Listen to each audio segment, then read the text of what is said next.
Jadi malam ini kita akan membedah surat Al-Asr. Buat teman-teman yang udah hafal bisa baca bareng, buat teman-teman yang belum hafal bisa buka surat Al-Asr atau bisa sekedar menyimak. A'udzu billahi minasy syaithanir rajim. Bismillahirrahmanirrahim.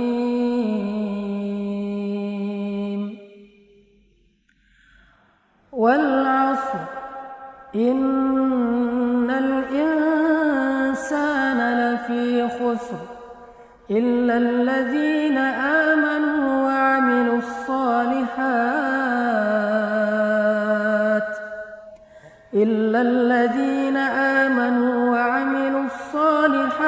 wa tawasaw bil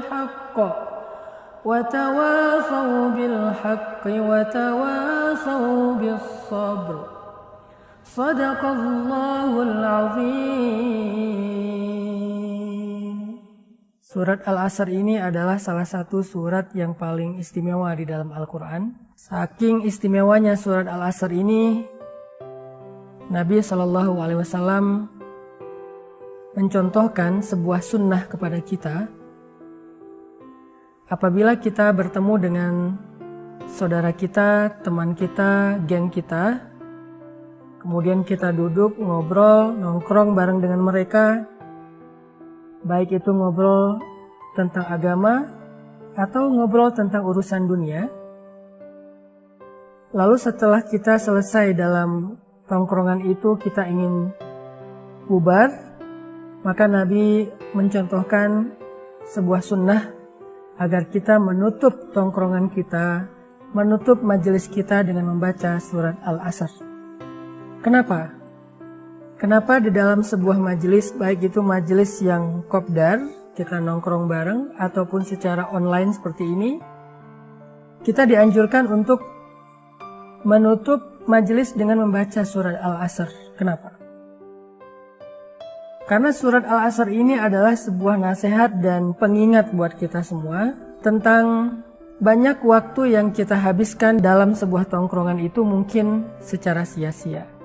Mungkin tanpa kita sadari tadi dalam sebuah obrolan kita sempat membicarakan aib orang lain, kita sempat berdusta secara nggak sengaja, kita sempat bersendagurau secara berlebihan, kita sempat lalai dalam obrolan-obrolan yang kadang-kadang nggak bermanfaat.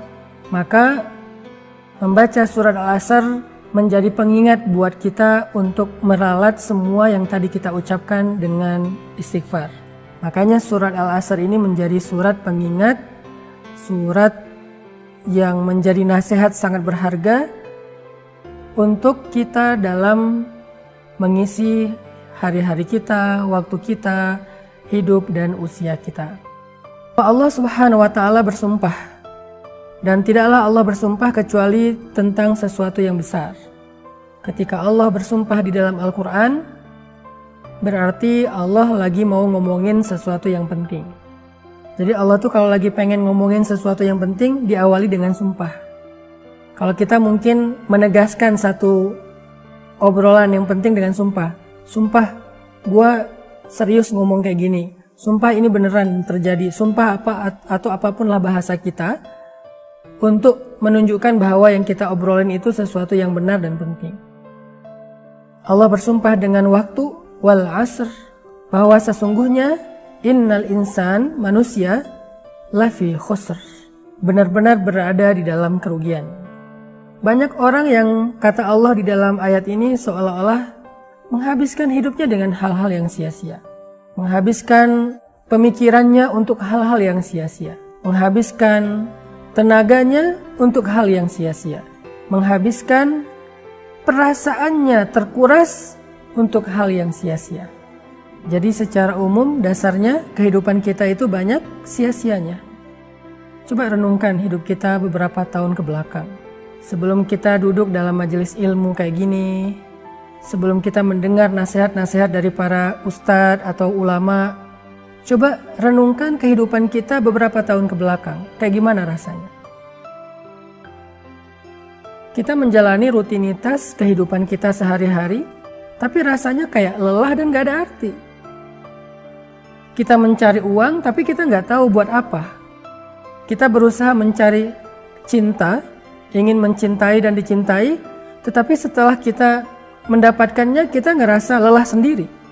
Kita mencari kesenangan kesana kemari, tetapi semuanya seperti semu. Bahkan membuat kita semakin larut dalam dosa-dosa yang kita pikir dosa itu bisa membahagiakan kita. Yang kita pikir dosa itu bisa menyenangkan hati kita, ternyata semakin kita nambah dosa, semakin kita foya-foya, semakin kita merasa jenuh dan lelah. Kayak nggak ada rasa yang indah di hati kita kecuali hanya sekedar kesenangan sesaat karena hawa nafsu. Itulah kehidupan kita secara nyata sebelum kita mengenal Allah. Sebelum kita mengenal Islam.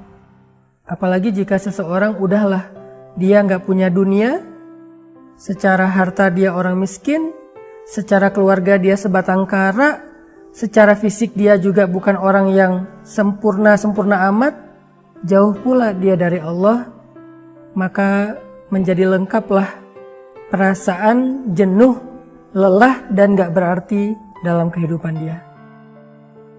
Itulah yang dimaksud dengan firman Allah, Innal insan lafi khusr.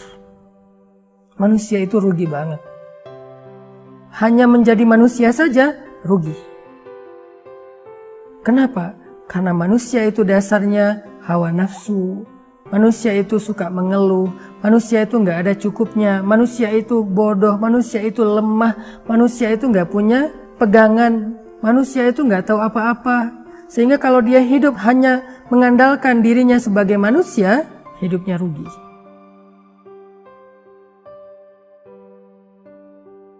Kalau hidupnya hanya sekedar menjawab pertanyaan, wajar kan sebagai manusia saya pengen ini, saya pengen itu, saya pengen ini, saya pengen itu. Hidupnya rugi. Semakin lama dia menyadari kerugian itu, menyadari kesalahan itu, semakin banyak yang hilang dari kehidupannya. Semakin banyak kebaikan-kebaikan yang hilang dari hidupnya. Makanya Nabi bilang, Man aslaha ma bainahu wa bainallah, aslahallah ma bainahu wa bainan nas. Siapa yang memperbaiki hubungannya dengan Allah, maka Allah akan memperbaiki hubungan dia dengan manusia. Man aslaha sariratahu, aslahallah alaniyatahu. Siapa yang memperbaiki urusannya yang tersembunyi, yaitu imannya, hatinya, niatnya, rahasia dia dengan Allah, hubungan dia dengan Allah, maka Allah akan memperbaiki urusan yang tampak, yaitu hubungan dia dengan manusia.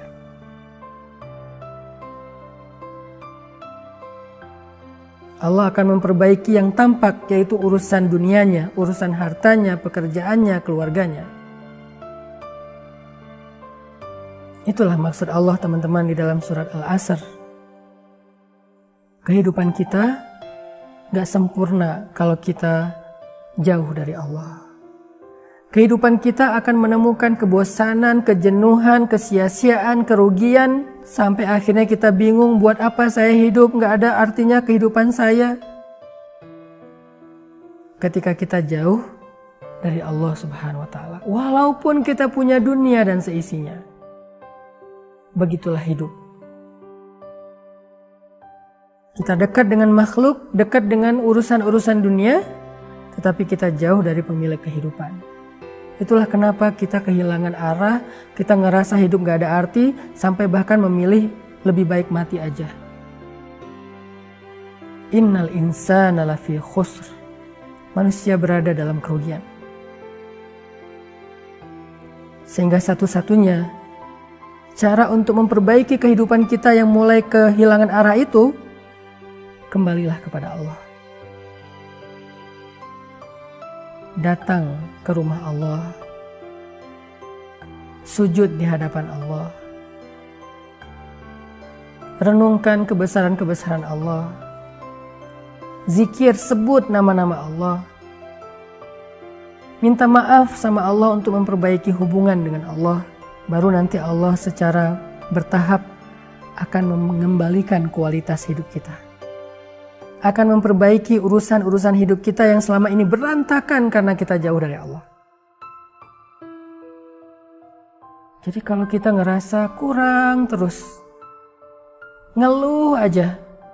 Ngeluh tentang keluarga, ngeluh tentang kerjaan, ngeluh tentang keadaan, ngeluh tentang penghasilan, rezeki, fasilitas hidup, ngeluh terus. Pasti ada masalah antara kita dengan Allah. Pasti. Innal insana lafi khusr. Semua yang kita lihat, yang kita rasakan, yang kita alamin dalam kehidupan itu hanyalah hal-hal yang sifatnya keluh kesah. Khusrin, rugi. Seolah-olah kita nggak pernah dapat kebaikan dalam hidup. Kenapa? Karena kita jauh dari Allah. Sehingga jalan satu-satunya memperbaiki itu adalah perbaiki dulu hubungan dengan Allah. Kembali kepada Allah. Beriman kepada Allah. Mulai percaya, bangun keyakinan kepada Allah. Perbaiki perasaan kita tentang Allah. Pikiran kita tentang Allah. Nanti Allah yang akan memperbaiki pikiran dan perasaan kita tentang hidup. Gimana cara supaya kita bisa terus memperbaiki hubungan kita dengan Allah? Kata Allah, wa amilus sholihat. Paksakan diri kita untuk berbuat amal solih. Paksakan diri kita untuk baca Al-Quran. Paksakan diri kita untuk berzikir. Paksakan diri kita untuk berdoa. Paksakan diri kita untuk sholat. Paksakan diri kita untuk sedekah, bantu orang lain. Paksakan diri kita. Bukankah orang dulu memaksakan diri berbuat dosa? Dengan bersusah payah untuk melakukan dosa. Memangnya membuat dosa itu gak susah payah? Emangnya berbuat dosa itu gak capek? Sama capeknya. Orang berbuat dosa capek. Orang bermaksiat susah payah. Maka orang yang beramal soleh juga sama. Tetapi maksiat, capeknya membuat kita lebih capek. Lelahnya membuat kita semakin letih. Sedangkan amal soleh, capeknya seperti orang olahraga. Capek tapi ada endorfin yang membuat dia happy. Bukankah olahraga itu capek? Ya. Tetapi keringat yang keluar membuat dia lebih segar. Peredaran darahnya lancar. Akhirnya dia lebih semangat. Begitulah beramal soleh. Capek, tetapi capeknya membuat dia happy. Membuat hatinya lebih semangat. Membuat kehidupannya lebih berkualitas. Ada endorfin spiritual dalam amal soleh. Sama capeknya. Sehingga kalau kita pengen kehidupan kita berkualitas, paksakan diri kita untuk beramal soleh, walaupun capek. Yang ketiga, watawasau bil haq, watawasau bis sabr. Kalau kita pengen hidup kita berkualitas, kalau kita pengen hidup kita itu semuanya baik, terarah, happy, hubungan kita dengan keluarga semakin baik, semakin bahagia. Yang ketiga adalah watawasau bil haq, watawasau bis sabr. Kita butuh teman. Kita butuh lingkungan. Kita butuh orang yang bisa memotivasi kita, menasehati kita, mengingatkan kita, menguatkan kita, mensupport kita. Kita butuh teman. Kita butuh seseorang yang bisa menjaga mood spiritual kita. Mood hati kita. Yang ketika kita lagi lemah, dia menguatkan kita. Ketika kita galau, dia memantapkan hati kita. Ketika kita bingung, dia memberi kita saran. Ketika kita dalam keadaan ragu, dia meyakinkan kita. Kita butuh itu. Sebaik-baik teman adalah orang yang solih, yang bisa mengajak kita kepada kebaikan dan kesolehan.